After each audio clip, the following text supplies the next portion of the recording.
And they talked about not wanting to see women come home in body bags from the front line.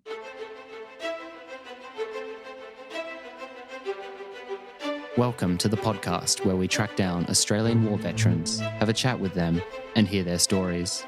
I'm Alex Lloyd, and this is Life on the Line. The only thing I was scared of was failing, was letting down the people there that I was supposed to support. Things went south really bad. We've got to have an element of crazy to be good at what we do. There was an ego attached to being a gunfighter. Being around big tall trees, thick shrubbery, potentially connects him to other moments in his life during battle. Walking in minefield, not knowing when your legs were going to get blown off. You know, we're a part of this The story of transformation is powerful. Jennifer Wittwer joined the Royal Australian Navy in 1981 as a supply officer. She went on to have an international career as a thought leader, humanitarian, and advocate for women's rights, equality, and empowerment. Some of her roles in uniform have included being the first ADF Gender Advisor to NATO Operations in Afghanistan and a secondment to UN Women in New York. I spoke to Jen over a sometimes shaky Zoom connection. My apologies, I blame the ACT's topography and the NBN. This is our conversation about Jen's military career and women in the Defence Force.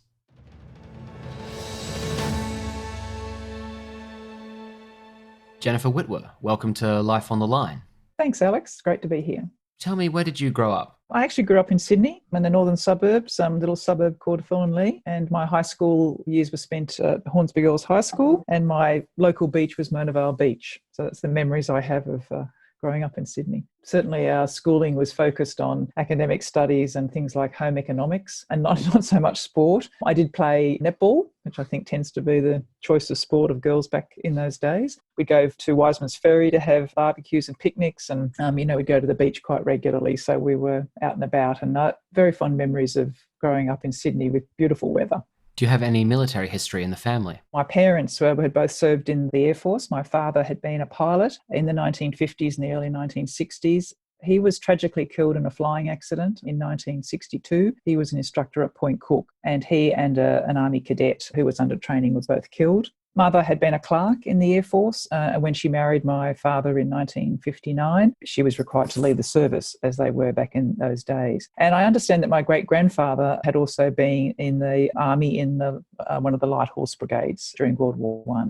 That must have had quite a significant impact on the family, the accident with your father. Yeah, it did. And of course, this is the early 1960s. There was very little support for widows. I mean, we got support from Legacy. There was a very limited support from the Air Force, and she was required to leave her married quarter very quickly. So my mum packed everything up. She had my older sister and she was pregnant with me, and she had to move to Sydney, get a job, find childcare for us, and so on until we went to school. So that was my recollection of my very early years. She remarried when I was about 5 or 6, and life changed. But I do remember her being, a very strong and resilient woman. And I think she puts that down to her few years that she spent in the Air Force, which she still speaks very highly of. And of course, meeting her husband and spending a few years with him.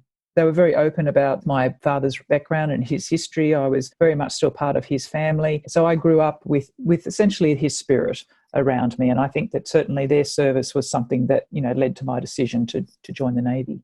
This might be a hard question to answer with hindsight, but besides your father, do you remember what your perceptions of the military and military service people were when you were growing up? Look, I don't think I really had any notion of what that looked like when I was growing up, because we didn't have any military family friends, and my mother didn't mix with anybody from the military after my father's death. So we were sort of isolated from that. I think my decision to join was based primarily on moving into a career that felt that it was similar to the schooling that I'd had. I'd also had a reasonably sort of structured and regimented upbringing as well too.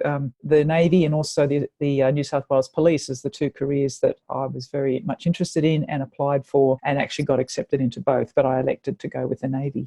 And when is that you join up? 1981, and it was actually into the Women's Royal Australian Naval Service at that time. So tell me how much you knew about the Navy as a service itself going in. Did you have an interest in ships, seafaring, anything like that?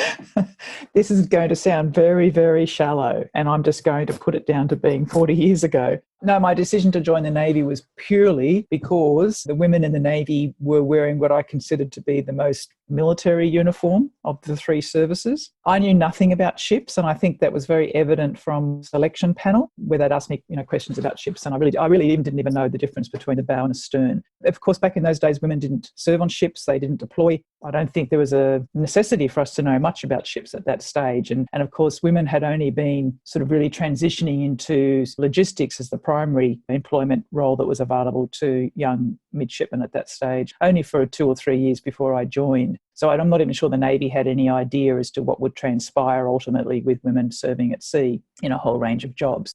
I don't think there was much need for me to know much about the Navy, other than I was just aware that it was a very structured environment, that it was military, that I'd wear a uniform, that I'd have to say yes, sir, and no, sir, because there were very few ma'ams around. And that's really, I went into it probably very blindly, but with my eyes wide open. Especially to see the fashionable options on display. Yes. At that time, the women Army officers were wearing a uniform that had been designed, I think, by an Australian designer, but it was very much like an airline, what we used to say, an airline hostess uniform. In my view, it was very unattractive and didn't look very military. So that's why I elected to go with the Navy. Again, I don't think that I really had much idea when I first joined that it was going to give me some really fantastic opportunities and adventures, even without going to sea. So I would say at least in the first 10 years, I mean, I did things like I walked the Kokoda Trek in 1986. It wasn't commercialised like it is now. The only people that would normally do that trek were military personnel. And my understanding is I'm actually the first female military person to do that trek. So I didn't really know that I would have these kind of adventures. So yes, it was just really going into a profession. I was a logistics officer. I knew that I'd get some good skills and qualifications in that area for eventually when I decided to transition out. And I just expected just to go to and serve at bases doing logistics roles. I didn't expect, as I said, to do some of the really exciting things that I did get to do over the course of not only just the first 10 years before it changed and women were able to serve at sea, but ultimately over, what's only been a 40-year career. Let's just stick with your training period for a moment. Do you remember your time at the Naval College? Yes, I do. And look, I still look on it probably more fondly than otherwise. It was an interesting time because it was pre the Australian Defence Force Academy. It was where young male midshipmen would live almost like a boarding school environment. They were doing either a Diploma of Applied Science at the Naval College, or they were studying engineering at the University of New South Wales in Sydney and would come to the Naval College for various Navy training. Throughout the course of each year would be 2 entries of what we used to call supplementary list officers, who would be young women and men who were joining directly to train in their employment occupation, or they would be ex-sailors who were transferring to officer. And so we would join and we'd only be on a short service commission and we would do our training. It was about 9 or 10 months. And so it was an interesting dichotomy between a class of about 40 men and women, of which only 8 were women. Some had backgrounds as ex-sailors, some had previous jobs and had come in their mid-20s, and some were straight out of school, like I was. We could see that we were very different to the young male midshipmen who were there doing, who were there on a permanent basis, who had come there as 17-year-olds to do their Diploma of Applied Science. And it was also it had only been a couple of years since we'd moved training of women from HMAS Cerberus in Victoria to the Naval College. So I think the Navy was still on a bit of a learning curve. All male midshipmen were required to double around the Naval College, which is a sort of like somewhere between a fast walk and a jog, but the women weren't. It was our class actually where they decided that women would start doing that as well too. And so that when we started to just do as our male classmates were doing. So I guess that was the start of trying to bring us in line with what men were doing. So looking back on it, it was certainly a very interesting time. There were some difficulties. We were required to complete task books. These were being managed by senior midshipmen. Their cabins would have, pornographic pictures on the walls. Sexist jokes were common. There was that kind of and also that sort of leering behaviour and young people's behaviour, I guess, in a cloistered environment, which wasn't overly comfortable. But in any event, I just, head down, bum up kind of approach and got on with what I had to do and graduated when I was, the time came to graduate.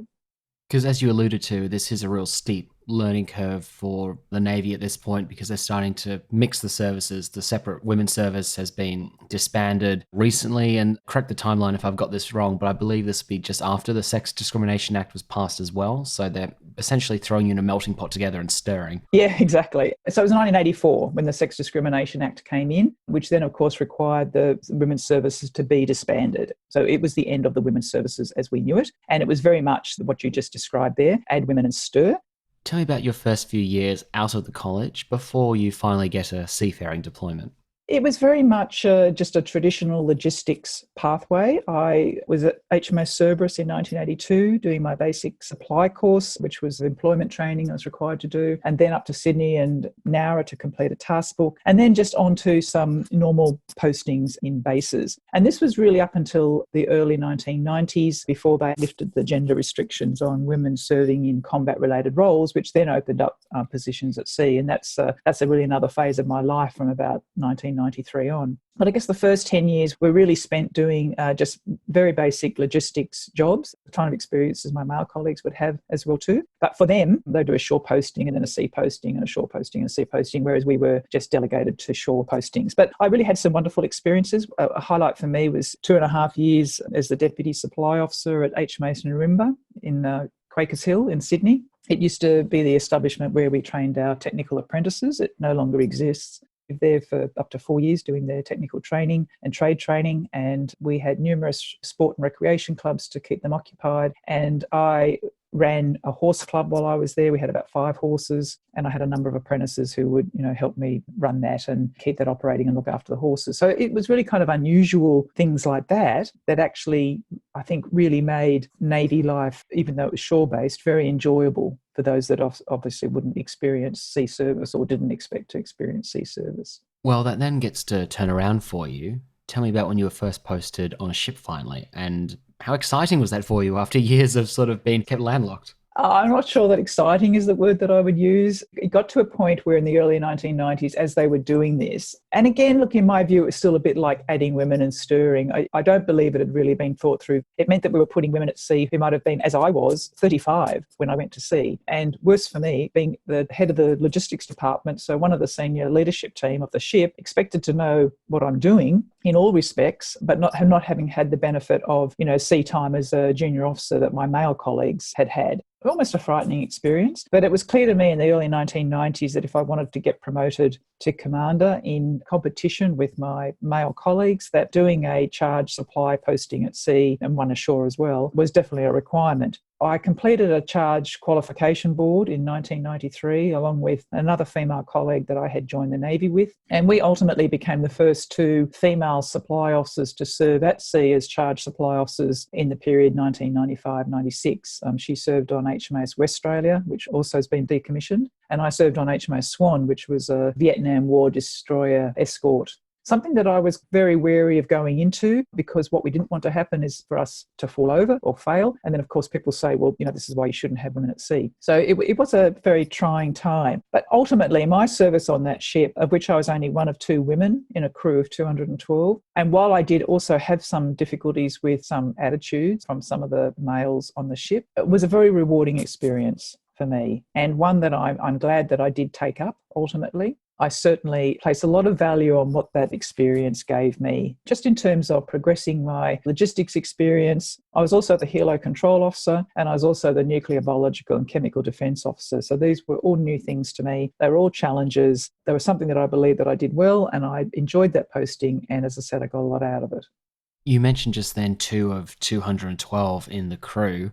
Compare that to working on a base back on the mainland. What was the ratio like there? Because, of course, it is a new concept having women serve on ships at this time, and you're going to have all eyes watching. But I'm just wondering, how familiar would other sailors be with having women in the Navy by that point, and how sort of much of a transition that was? I don't know the actual percentage of proportion of women at that stage. I do know that I joined, women comprised about 7%. In 2012 or 2013, it was about 13%. So it was probably somewhere in the middle. There weren't really a lot of women. I recall when I joined that eventually, after I got promoted to the first rank and I was actually working, all the female officers actually knew each other. There were so few of us. I think there was only, less than 1,500 women in the Navy at that point, and certainly all the officers knew each other. I think the issue was more, and certainly I never had any trouble with the men that I worked with on the bases. I don't recall, but I think it was more that they saw ships as a bit like sort of the last male bastion of Navy service. And because they had always traditionally been male only, whereas on shore bases, while we had been previously part of the Women's Royal Australian Naval Service, we had still served with our male colleagues, since World War II on bases. So women had always sort of been part of the landscape on shore bases. For our ships, that was the sort of that last bastion of the male domain. We've both made reference to the concept of adding women into the melting pot and stirring. Can get you to elaborate on actually why you found that to be an ineffective means of integration? What that sort of really does is that it just says, this is the standard, or this is the organisation we have, or this is the way that we operate, and going to add you in and you have to adapt. And of course, we've had some difficulties with that over the years. For example, putting women on ships at sea. We've learnt since then, and where we've made changes in our combat roles, for example, we've done it differently. The problem is that then sets this, or has this perception that there are these set standards, which are, of course, are male standards, and that women have to meet those standards in order to be seen to be equal. And that's the way it's always been perceived. Instead of perhaps a more transformative approach where the organisation might say, okay, we have women and men serving, and other diversity as well too, I might add. We're not just talking about women and men. And then how does the organisation adapt to that? And I think that at the moment, the current generation, the 2020s, is going to be a time where we actually do have to adapt to a changing population, their different backgrounds, their different ethnicities, their different approaches to work. These are all things, all the diversity of our people in Australia that we need to take into account. If any organisation continues to operate the way they did 20 years ago and expect people to adapt to it, I think that's the wrong approach. We have to continue to evolve. Organisations that actually evolve more with the diversity that comes in is better than this notion that keep doing the things the way we've always done them and that women have to meet those standards. And that can be as simple as, for example, there's always been this ongoing myth or perceptions that to be equal, women have to do the same annual fitness test as men. And yet there is, plenty of research out there, especially from the US, that's worked with the US military, that shows that men and women can be equally fit, but they have different pathways to get there, or they might have different standards to reach because of the different physiology. And so these are just common sort of misconceptions about when we talk about equality for women and men in our organisation, that it's been about women adapting to men's standards. Some people just seem to be very fixed on that notion that we have to adapt to those standards, as opposed to perhaps the standards being changed in order to accept more readily the different diversity that we require now in our organisations. There's sort of two concepts there I want to jump on and explore more before we continue with your story, if that's all right, Jen. The first being, as you say, that you're not evolving the organisation if you're just saying, here is the status quo and adapt to it. And I think even take out the concept of you're having to adapt because there's new blood coming in or a new form of diversity coming in or what have you. It's just not healthy for any kind of institution to just simply be static and never change or evolve anyway. Yeah, and I think that, in 2020, there's plenty of examples now for organisations to look at and go, that's not the approach that we should take. Perhaps we should do the things differently. I think from what I've seen of Navy over the last, it did evolve. And so while it started with this notion that, women just transferred into the men's service, women couldn't serve at sea until they lifted the gender restrictions on combat-related roles. Women couldn't serve in combat roles until they lifted the restrictions in 2011.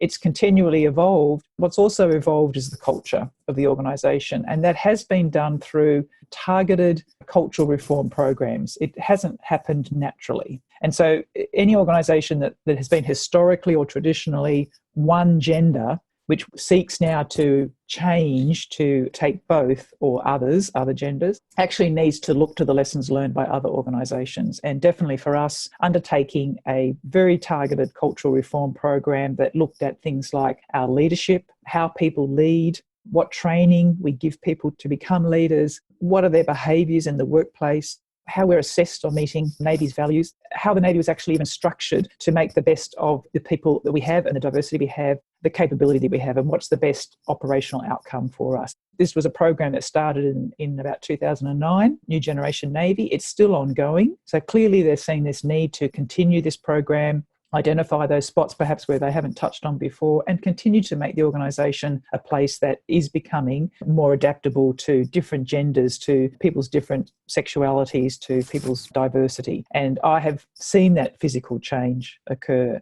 My perspective is to organisations now that really are trying to evolve from an old model into a new one, take the lessons that they can see from other organisations and do them without making the same mistakes that we might have made.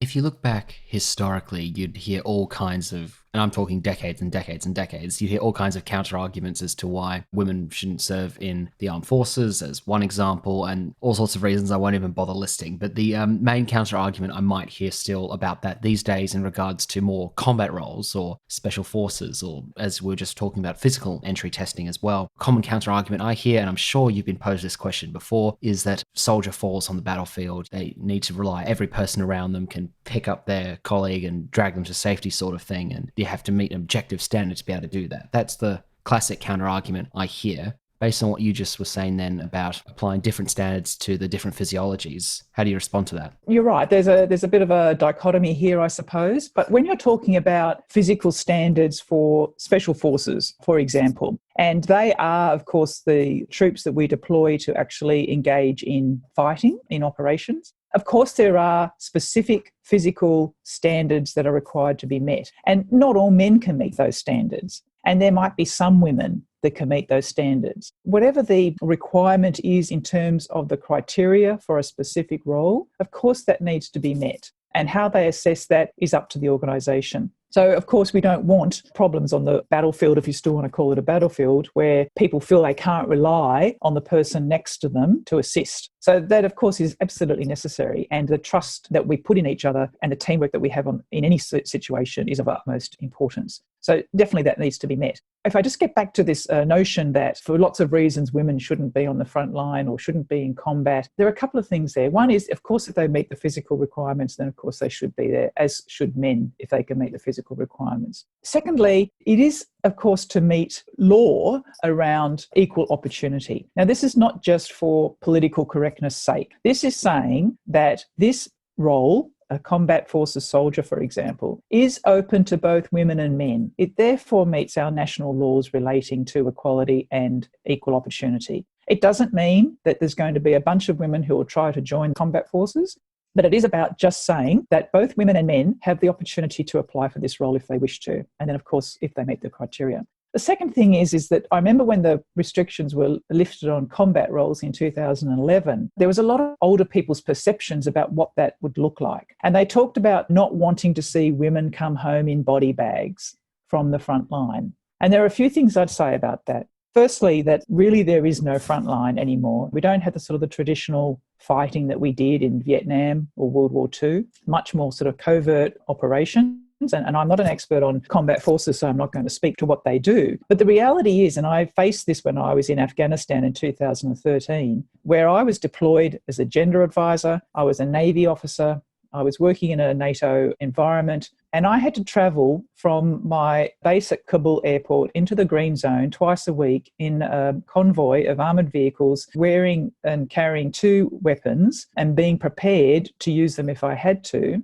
And knowing a number of NATO convoys that had been blown up and NATO personnel had been killed in car bomb attacks. And so the reality was that even if I was there as a Navy officer and as a gender advisor, that I still could have been killed. And I'm not on the front line per se. I'm just part of a train, advise, assist force there to help the Afghan government and the Afghan people. And I could have died and been brought home in a body bag. But I was not fighting on the front line, if you still think there's a front line. So I think we've got to be realistic about the sort of roles that we now deploy to. The requirement to actually have mixed teams of women and men is really important, and it's well researched. There's a lot of literature out there that talks about the better operational outcomes when you have mixed teams, or when you have the diversity that actually reflects the communities to which we deploy. And we could, have a very long conversation about what those benefits are. But ultimately, we need both women and men and some other diversities. Of course, speaking the language, for example, of the country that we might deploy to is also very helpful. So we need those different diversities in our teams in order to better to respond to the situations that we might find ourselves come up against in those deployed areas. Absolutely. And I'm going to jump us back into your personal story here, because we've got right into some of the meat of the subject matter already. So I want to talk about how you made that transition from being naval supply officer, logistics, to working in this gender diversity field. What prompted the change and your journey through that, essentially? It came at the right time and I was in the right place at the right time. But for me personally, my journey, particularly around supporting women and wanting to be part of any change that our organisation would go through that would provide more meaningful opportunities for women, really started back in 1982, when I was the victim of a sexual assault. And I'm very open about it because it's on the public record. I've been through the DLA Piper and Dart review process. I've spoken about it publicly because for me, while I don't labour the point that it actually occurred, and it occurred to a lot of women and men, and of course it had dire consequences for some, for me, I took it as there was a silver lining in this. And that for me was that I wanted to help ensure that other women would not experience the kind of things that I experienced. So I mean, there was, a lot of sexual harassment, for example, a lot of propositioning, treating women as though that they were just there as sexual objects, regardless of the job or the rank that we held. These were all sort of the cultural and attitudes and behaviours of the men in the environment that we were working in at the time. Not all men, I have to say. # not all men. All right, I agree with that. But look, that made for very difficult times. But for me, I really wanted to be part of any change that was going to address that and make women's experiences much better. And so there was a couple of touch points particularly in the mid-1990s, when Navy introduced a policy around good working relationships, and they were starting to train up men and women as advisors to help men and women who might have been subjected to that sort of inappropriate or unacceptable behaviour. And that was really the start of eventually the defence policy, which is now well and truly in place around unacceptable behaviour. And so there was an opportunity for me there to train as an equity advisor when it transitioned into defence policy. And then it was around about 2002, there had been some extensive reporting in the media around some sailors' behaviour overseas, both at Christmas Island and Diego Garcia, which is a little island in the Indian Ocean. Behaviour by our sailors on our ships that had been visiting. And so the Navy had actually deployed me and 3 others, Air Force group captain, an Army warrant officer and another Navy lieutenant, across to Diego Garcia to do a quick investigation into the allegations that had been made there. And it was about just a poor behaviour, not specifically against women per se, unacceptable behaviour in public. And so from that arose the opportunity to take up a new position as a Director of Navy Organisational Culture. So the Navy had decided that it wanted to see if it could reinforce its values, its mission, how they could get people to observe those values and act in that way. And so this was really probably the start of Navy's cultural reform journey. I worked in that role for a couple of years. I then took 5 years out as a reservist because my oldest daughter had started school and I wanted some flexibility around spending time with her. And I continued to work as a reservist for 5 years. And then the opportunity came to come back into full-time service and back into that Navy organisational culture role. Nobody else wanted it, and I thought, well, it's work that I really enjoy. It's talking about cultural change, and this might give me an opportunity to do something different. So I took that role again. In that role, I had a very supportive Deputy Chief of Navy, Rear Admiral David Thomas, who supported my ideas of creating some programs that would assist women. So a women's leadership program, a networking program, and a mentoring program, which were all designed just to provide individual professional development opportunities for women. Not necessarily attached to any pathway to promotion or any pathway to specific roles, but just to give them the confidence to continue to progress their careers. So we did that. And so that, I guess, was really the start. And then, as it's outlined in my book, there's really has been just about 8 or 9 opportunities and roles that just evolved from each other and rolled into each other.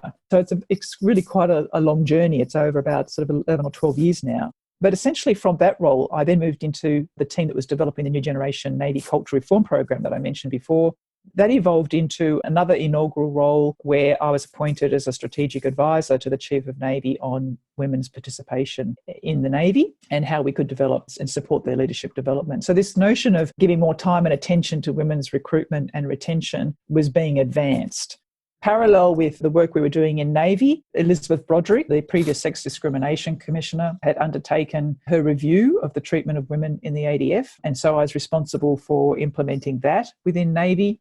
In that role also, I had exposure to the NATO Committee on Gender Perspective, which is really where I learnt about gender advisors in NATO operations, which were, of course, at that time just Afghanistan and Kosovo. That led into being selected as the first ADF person to deploy to Afghanistan as a gender advisor. And then in that role gave me the skills and the knowledge to then come back into another role that was created for me to lead the ADF implementation of the Australian Government National Action Plan on Women, Peace and Security, and United Nations Security Council resolutions on the role that women play in conflict prevention, management and resolution. Oh, sorry, actually, Jen, before we go to the National Action Plan, I want to roll back. Can you tell me a bit more about your experiences in Afghanistan, what you were seeing there, what you were doing there? My role was as a gender advisor, which was a role that had been established by NATO in response to the United Nations agenda on women, peace and security, as a means to assist a commander in implementing those resolutions as part of a commander's plan for the operations.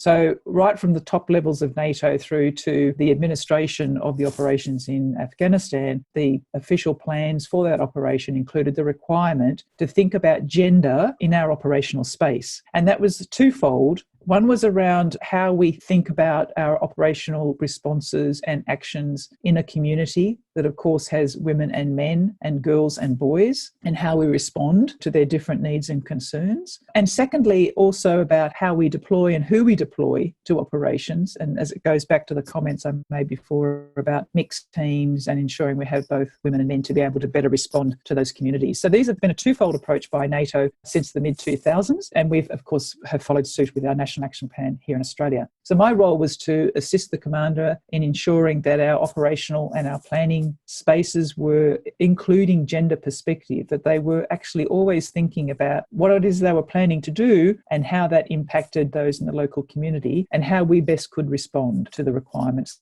So would this be applicable not just on terms of how we are functioning within our own units, but also, I guess, hearts and minds in those particular contexts in Afghanistan in that year, also influencing how we're interacting with the local population, that kind of thing? Absolutely, because one thing I like to say, and it's quite true, is that women like to talk to women. That is very true, yes. It doesn't really matter which country or culture or context you're in. And so what NATO found very early on was that women in the NATO forces were able to get really good information and intelligence from women in the community because they could talk to them, whereas the NATO forces weren't able to talk to women and girls in those local communities. And that's just a very basic example of how gender perspective is really important. And of course, the women would talk about things that the men would not talk about. And the women also knew things and could provide intelligence, for example, on the location of armaments or other armed actors, whereas men did not share the same information. Tell me more then about the implementation of the National Action Plan after your experiences in Afghanistan. The Australian National Action Plan on Women, Peace and Security was actually released in 2012. So I was aware that it had been released. At that point, because there's people in roles in defence change out all the time. And so in between the National Action Plan being developed and then being released and out for implementation, roles had changed and people were not as familiar with it as perhaps they should have been. And so there was a little bit of concern as to who would take carriage of the National Action Plan, where it belonged, who should be responsible for it, what did it mean? Which is why at that time when I was in Afghanistan, I was considered to be the only one who actually had any knowledge or experience around the UN Women, Peace and Security agenda, what that meant and what it looked like operationally. And then, of course, how I could bring that experience back to assist with implementing it within our organisation as well as within the operational space. So it was a bit of a new area. It was something that people misunderstood. A lot of people thought that it was part of Elizabeth Broderick's review into the treatment of women in the ADF. Now, I might add that her review, which was essentially around women's participation, is a very important part of the UN Women, Peace and Security agenda. And many militaries around the world are including that part, the quality requirements, in their responses to national action plans as well too. But because we'd already had the Broderick review, that was being progressed separately and concurrently, we focused our national action plan efforts on how we built a gender perspective into operations. And that's primarily where the ADF has continued to focus its activities. Within the region, within our contributions to UN peacekeeping or NATO operations, we are required to abide by certain training and standards that the UN and the NATO hold as part of our participation in their operations. And we have also included a gender perspective in, for example, the regional activities, exercises, and so on that we might contribute to, with other regional partners. And we are influencing their inclusion of the gender perspective within their processes and systems. Tell me about your journey from there. So my role was very much at the strategic level. I worked directly to the Chief of Defence Force. I guess you could say my role was a bit like to herd the cats, and each service and each defence group had a representative who was responsible then for their particular service or group and to implement the National Action Plan downwards. And so I managed the development of the implementation plan, the implementation of that implementation plan, and I would look after, the briefs for Parliament, progress reports and things like that. And obviously, report to CDF on the progress and how we were going. That was my role. As part of that, there was actually a Navy Rear Admiral who was then the head of the Military Strategic Commitments Branch who came up with the novel idea of creating a secondment for someone to go to work in the UN. Initially, we were looking at the Department of Peacekeeping Operations, but ultimately it rested with UN Women to actually learn more about how women, peace and security was being embedded into international militaries. So we created this 5-year secondment, and when I completed my role as the Director of the National Action Plan, I was the first person to take up the secondment. And that involved working in UN Women as a policy specialist on peacekeeping and sexual exploitation and abuse. There were two areas. That one was to look at the role and the numbers of women in peacekeeping, both military and police and civilians, as well as the integration of gender perspective into the actual conduct of military operations. And sorry, this is on secondment to New York. Yeah, sorry, UN Women headquarters in New York. And the idea was that the secondees would get a much broader exposure to the whole women, peace and security agenda, of which not only UN Women, but of course, Department of Peace, now Peace Operations, the old DPKO, and other UN agencies also shared responsibility for implementing. But UN Women has a very unique situation. They have country offices around the world. There is quite a lot of work where UN Women is supporting the integration of gender perspective or gender mainstreaming into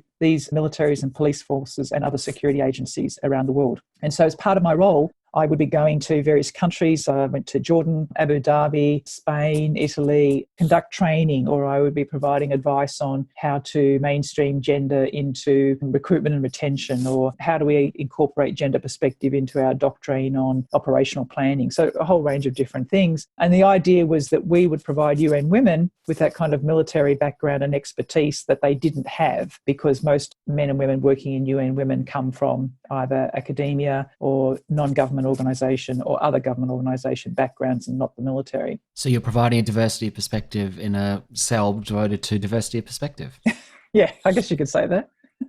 Tell me then, Jen, about your journey finally out of uniform and the path that's led you to becoming a debut author today. I came back to Australia in 2018. Probably always knew over the last few years that after I'd been in New York that there would not be an ADF role for me back here in Australia. I had done the most senior role as a Navy captain, as the Director of the National Action Plan. I had deployed to Afghanistan. I had this secondment in New York. I understood that really I either made a decision to stay working in the Navy and probably go back to a logistics role or another, sort of policy role, or I pursue my passion for equality and for women's participation and rights and the women, peace and security agenda. And I thought, well, I've made a fantastic international network. I've worked with people from academia, from non-government organisations, from other government organisations, from civil society organisations, women's groups, women's activists all around the world who are working on women, peace and security. And I thought this is the time for me to really leverage that. I was well known in the UN. I was well known in NATO. I didn't think that I would really have too many problems picking up the kind of work that I have been doing over the last couple of years, which is consulting back to them and almost doing what I've been doing back here in the ADF, but doing it for UN Women in other countries who are supporting this work in other armed forces and police forces. And so it made sense to me to transition to the reserve forces, which I've done, but primarily working on this consulting work with UN Women. And so in the time that I've been out, which has just been just short of 2 years, I've worked with UN Women in the Ukraine on developing a training framework on gender and women, peace and security for their armed forces. And I'm currently working on a 2-year contract with the UN Women in Jordan, gender mainstreaming across their armed forces and their other security agencies. And that involves helping them mainstream gender through their implementation of their National Action Plan. So again, all areas that are very familiar to me, but enable me to continue my purpose, which is to support women in the military. So and I do some other work as well too. I write courses for the Peace Operations Training Institute in the US, and really any other work that comes along, particularly for international organisations, is what I'm mostly supporting. In terms of writing the book, I'd been thinking about it for a few years. I wanted to write a book. And initially, I didn't do anything about it because I thought, well, who wants to know? Who wants to read my story? And really, why do I think that that's important?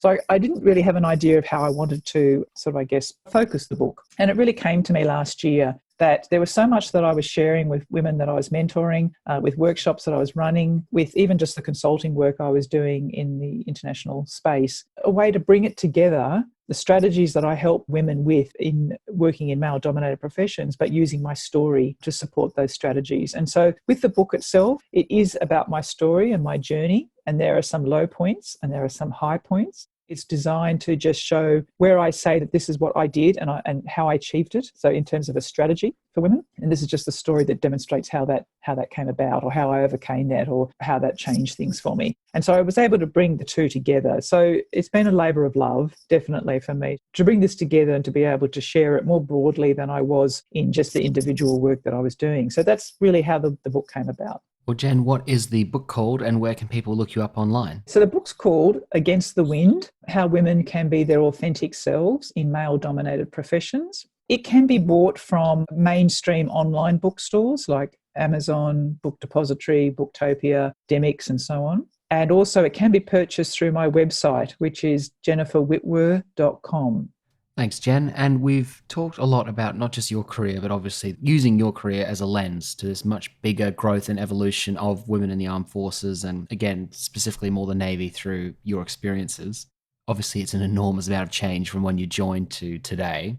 Looking at the armed forces today, what's your outlook on the future of the ADF in terms of integration and diversity? From the efforts that have been undertaken across all aspects of the employment life cycle, so from recruitment right through to transition, in many regards, the statistics are increasing and are more positive. And certainly, more recently, decisions are being made to really target efforts to improve those statistics. So to improve the numbers of women that we recruit to what were probably previously, male-dominated roles, so combat roles, because of that necessity to have the diversity that we need. Conversely, of course, we might want to look at how more men that we recruit into some of the more female traditional roles, such as nursing and health. So we want a more balanced workforce. And so I know that that they are now looking at, certainly CDF, the Chief of Defence Force is leading this, look at best practice ways of increasing women's recruitment, increasing their retention. So how do we hold them for a longer period of time?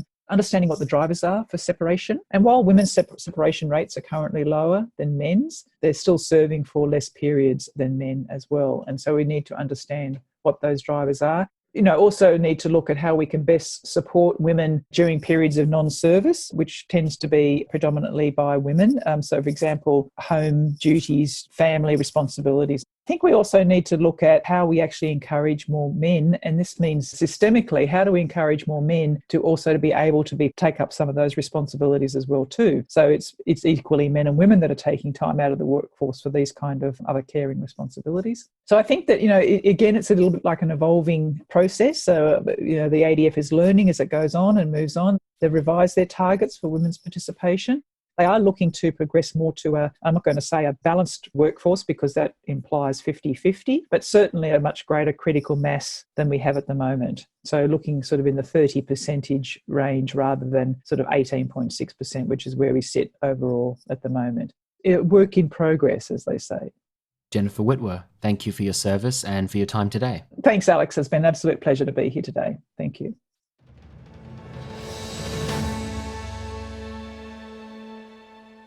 We've already heard this season from a male gender advisor, Captain Alan Bretherton. Alan was interviewed by Sharon Maskell-Dare while he was on deployment to the Middle East with Joint Task Force 633. To hear his perspective on this role, listen to number 83, Dean and Alan Bretherton. Two of my uncles had lost their eyes, one to infection and one to shrapnel. Everybody got behind each other and spurned each other on. And for another conversation about serving in the Australian Defence Force in the 21st century as a woman, jump back to Season 2 and listen to my interview with a current officer in the Royal Australian Air Force. Number 21, Cassie Collins. As you fly over into the Middle East airspace, the captain makes an announcement like any captain on a Qantas plane. And I remember I was just sitting there looking down at my camouflage uniform, just thinking, this is real, this is it, I'm finally here. Situation on the ground, it was nighttime and you could see the explosives going off. And I remember just looking out the window with body armour and a helmet. Discover more about this show at www.lifeonthelinepodcast.com. Follow us on Facebook and Instagram at Life on the Line Podcast and on Twitter at LOTL Pod. Life on the Line is brought to you by Thistle Productions. Artwork by Big Cat Design, theme music by Dan Van Werkhoven. Thanks for listening, and lest we forget.